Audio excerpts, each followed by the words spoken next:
Formations like these require long hours of intensive drilling and careful judgment. When the troop goes around the corner, the riders on the outside of the turn have to adjust their speed to keep even with the riders on the inside. The man on the outside has to ride a lot farther and a lot faster in order to keep up with the parade. The outside wheels must spin faster than the wheels on the inside because they have a greater distance to travel in the same length of time. When a wagon turns a corner, the wheels can travel at different speeds because each one can turn freely on the axles. And in the early automobiles, the rear wheels turned separately and only one wheel was connected to the engine. But when only one wheel was driven by the engine, it had to do all the work, and it couldn't get a good enough grip on the road to do its job properly. So the one-wheel drive was soon out of date. But if two wheels are locked on an axle so that they are not free to turn separately, one or the other has to slide. So engineers had to find a way to connect both rear wheels to the engine without sliding and slipping on turns. The device which makes this possible is a part of the rear axle. It is called the differential because it can drive the rear wheels at different speeds. The differential looks complicated, but once we understand its principle, it is amazingly simple. These two wheels are mounted on separate axles and supported by a frame so that they can revolve freely at different speeds. Let's fasten a spoke on the inner end of each axle so that by turning the spokes, we can turn each wheel separately. With a bar or crosspiece, we can turn both wheels in the same direction at the same rate of speed. Let's get something to hold this bar in place so that it will press against the spokes. Notice that this support is not locked to the axle. It turns freely. Now we can spin the wheels by rotating the support. This is fine as long as both wheels are able to turn at the same speed. But let's see what happens when we go around the corner.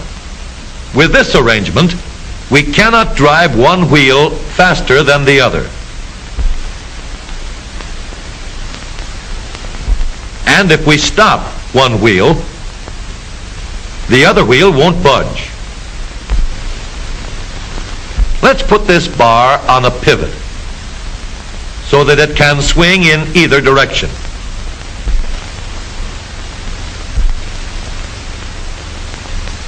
Now, the bar can still turn both wheels at the same speed. And because it pivots, it lets one wheel turn even when the other is stopped.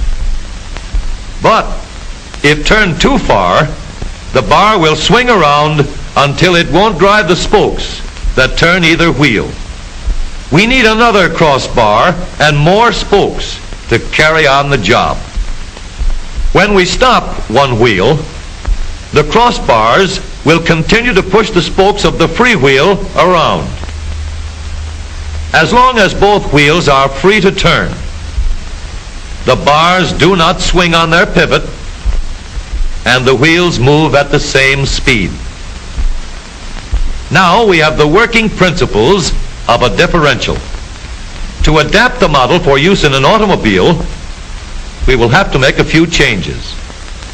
In order to reduce the jerky action caused by wide spaces between the spokes, we will put in more spokes. Further filling in the spaces between the spokes gives steadier, more continuous action, and changing the shape gives firm, constant contact.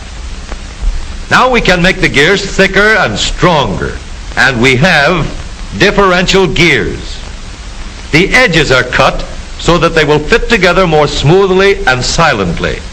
And another gear is added to share the work of driving the axles. The principle is the same. In order to turn the support and drive the wheels, we can fasten a large gear here, connected by a smaller gear to a source of power.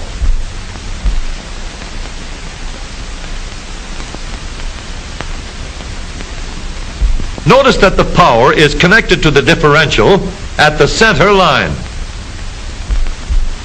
We can make our model more compact by moving the gears closer together. When we put our differential in an automobile, we have to leave room for the drive shaft, which carries the power from the engine.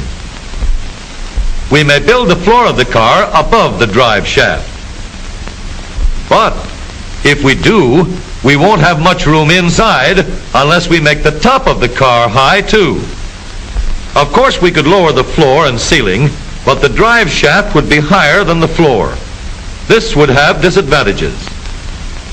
A shaft in the middle of the floor of an automobile would be inconvenient for passengers and would be awkward for carrying luggage. Today, engineers have found a way to make the car roomier and closer to the road without a clumsy shaft above the floor. The drive shaft from the engine to the differential is lowered out of the way, and the drive shaft is connected to the rear axle at the bottom. The new low center drive makes the rear axle quieter, stronger, and more durable because it gives better, smoother contact between the gears. The automobile of today with the low center drive is stronger and more rugged. Every part of the rear axle has been built to withstand strains far greater than it will ever meet on the straightaway or around the corner.